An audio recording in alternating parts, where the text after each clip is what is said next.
So we'll start a new chapter today. This is chapter 8 on estimation.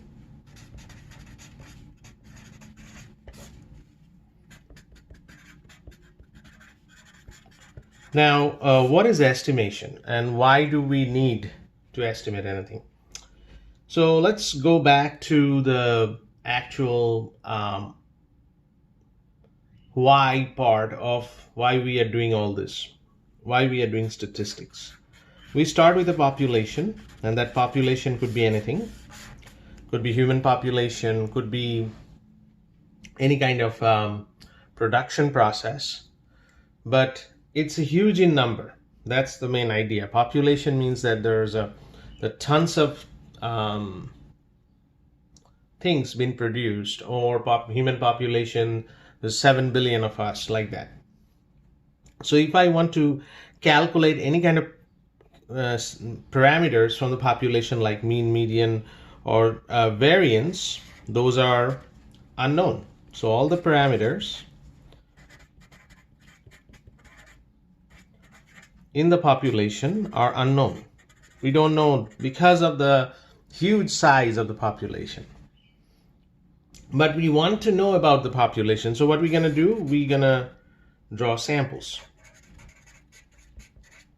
And those are the representative sample, unbiased sample. There are a couple of terms for that. But the idea is that the sample, it should be a good representation of the population. And from the sample, we calculate what we call statistic or statistics. Those are the estimators. And they are estimating the population parameters. So these estimators are estimating population parameters. That's the idea. Now, there are certain properties of the estimators that we're going to discuss in this chapter. So how do I know this is a good estimator? Since samples are a small part of the population, sometimes so small that we are kind of concerned about whether that's a right representation of the population or not. In that situation, when we are taking a small sample, each statistic should have some kind of error involved in it. Those errors are what we call bias, due to the bias. And we name them as MSE, mean square error.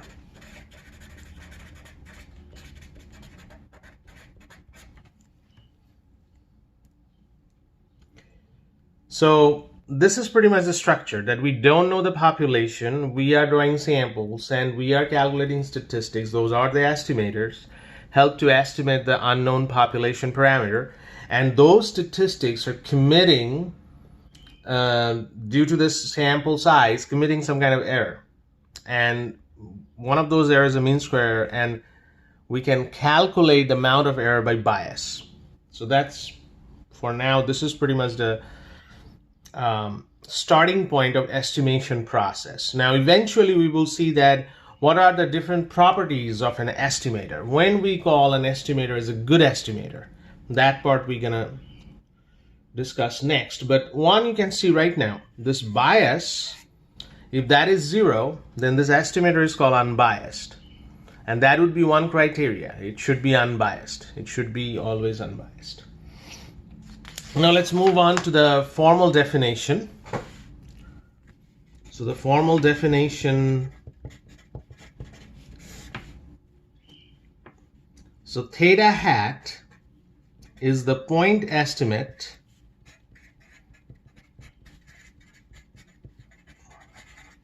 of theta. It's the same, so I'm writing a little note here. It's the same thing as saying x bar is the point estimate of mu. It's the same thing.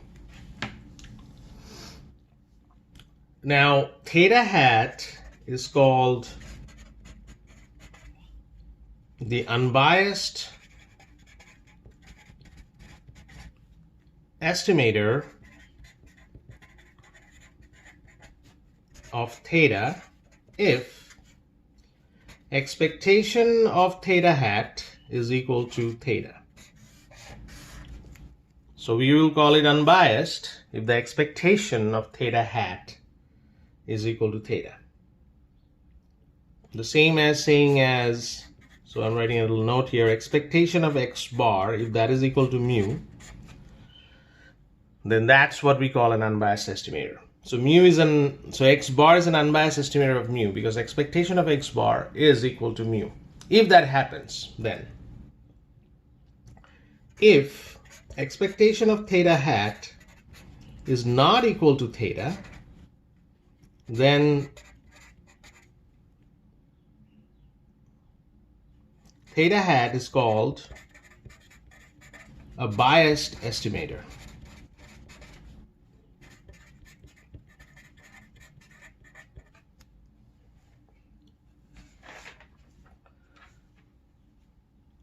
So how do I calculate the bias? So the bias of a point estimate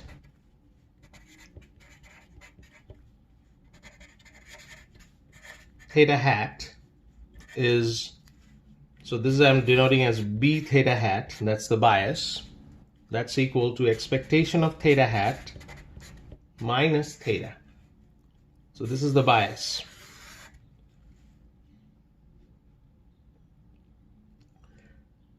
Now, what is MSE? The other definition we talked about, that mean square error. This is what we call a mean square error.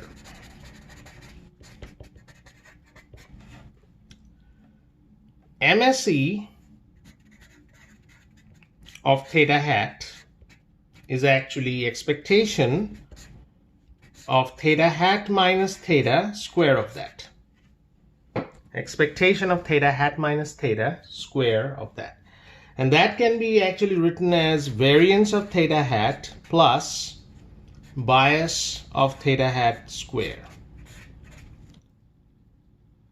Variance of theta hat, and I asked this in your homework. I already asked this in your homework as a homework problem.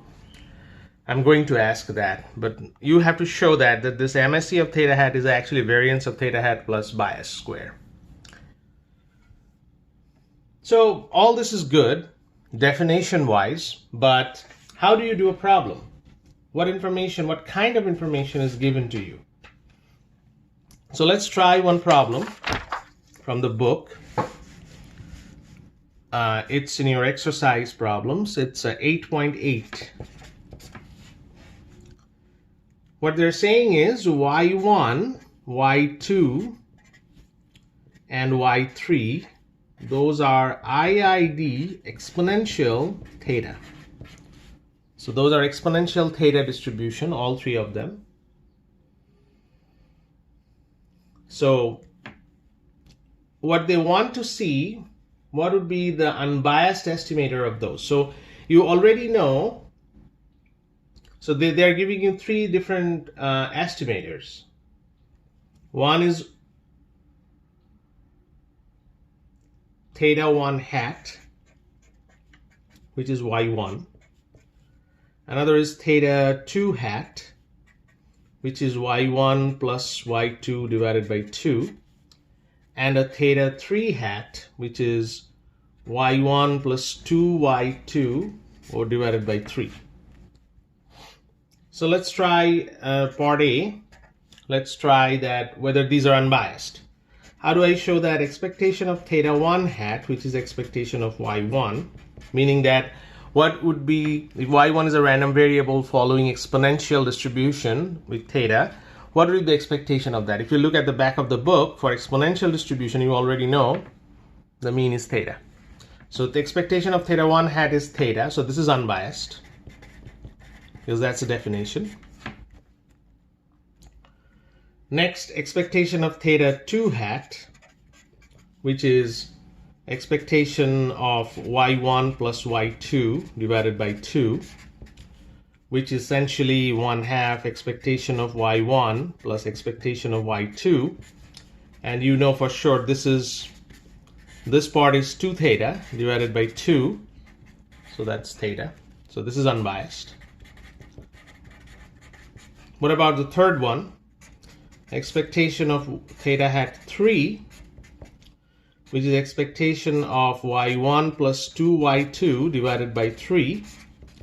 And with the same note, this will be expectation of y1 plus 2 times expectation of y2, which is essentially 3 theta over 3, which is theta. This is unbiased also.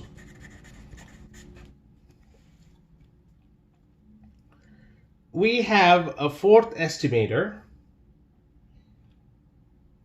which is theta hat 4, and this is the minimum of y1, y2, and y3. So the minimum order statistics, how to find the distribution. So this is, I can write as y1.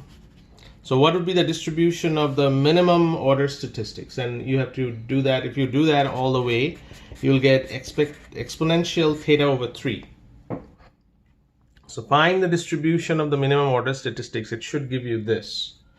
So expectation of theta 4 hat will be theta over 3, which is a bias. Which is a biased estimate because it's not theta. This is not theta. And I have a theta hat 5,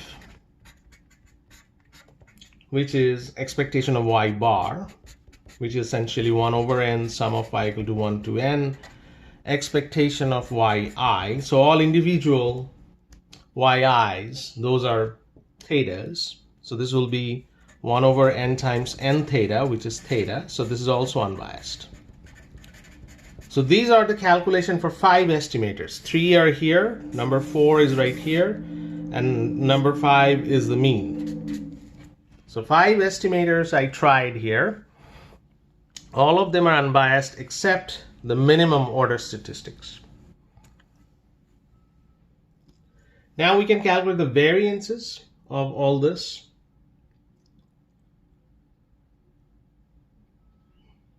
So let's calculate the variances.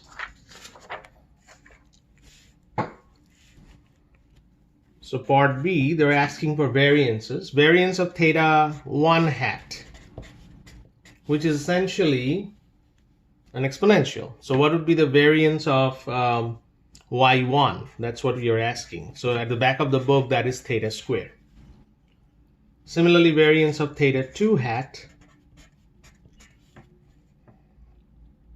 which is variance of y1 plus y2 divided by 2. So 1/4 variance of y1 plus variance of y2, which is 2 theta square over 4, which is theta square over 2.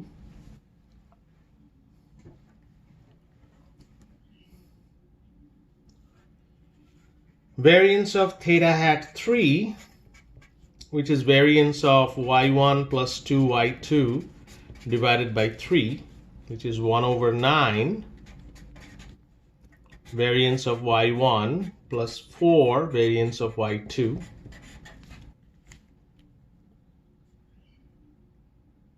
Which is essentially 5 theta square over 9.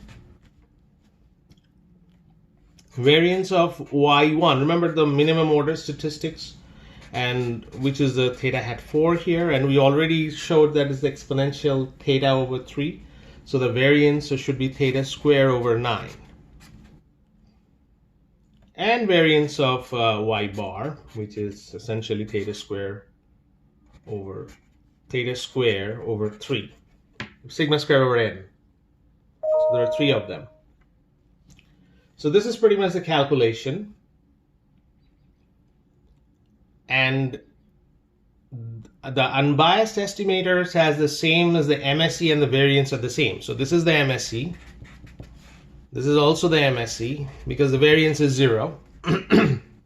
This is also the MSE, and this is also the MSE. But this is not, because this is, we did that before, that's biased. So this is the way we calculate all this. I'm going to assign a few homework problems, and then I'm going to discuss a little bit more about this unbiasedness. But at least try these problems. You should be able to do this, I'm guessing. So the homework 8.1, 8.2, 8.3, 8.4, 8.6, 8.12. Try those problems. All right.